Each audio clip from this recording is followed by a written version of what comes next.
The National Democratic Congress (NDC) claims that a recent press release issued by the Parliamentary Elections Office is causing confusion among registered voters and could deter some from casting their ballots. The press release issued on Tuesday advised that the only form of identification that shall be presented on election day is the voter's identification card issued by the Parliamentary Elections Office.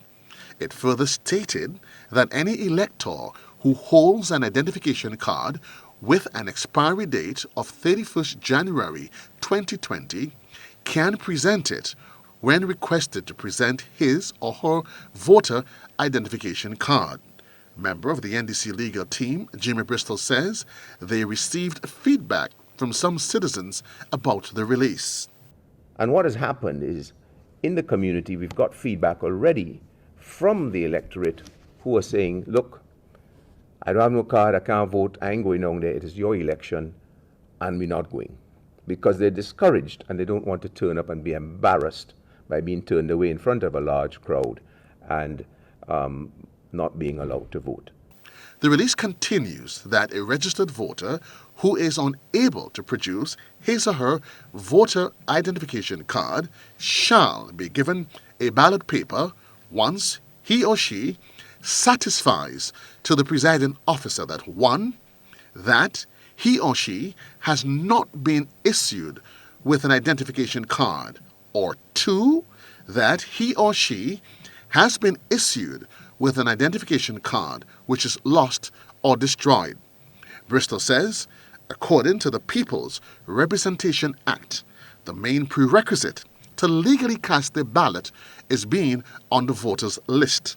The only and the overriding right to vote rests on being on the list, and that's Section 5 of the Act.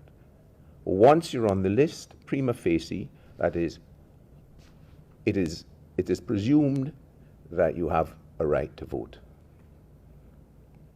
And you can be on the list without having a card. The NDC legal team announced its intent to write to the Supervisor of Elections for clarification. However, within hours, a response from the supervisor was issued to the media.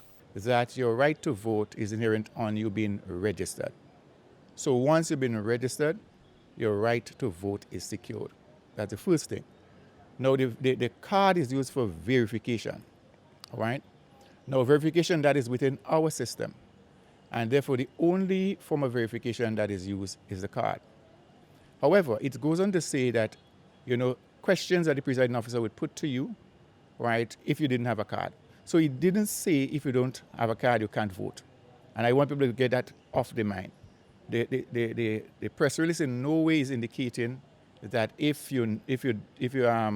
anyone doesn't have a card, a voter's card, they cannot vote. The NDC is encouraging voters to walk with alternative forms of ID if they do not have their voter's identification card. The party is also asking citizens to report instances in which they have been turned away from any polling station. Joseph Kador, GBN News.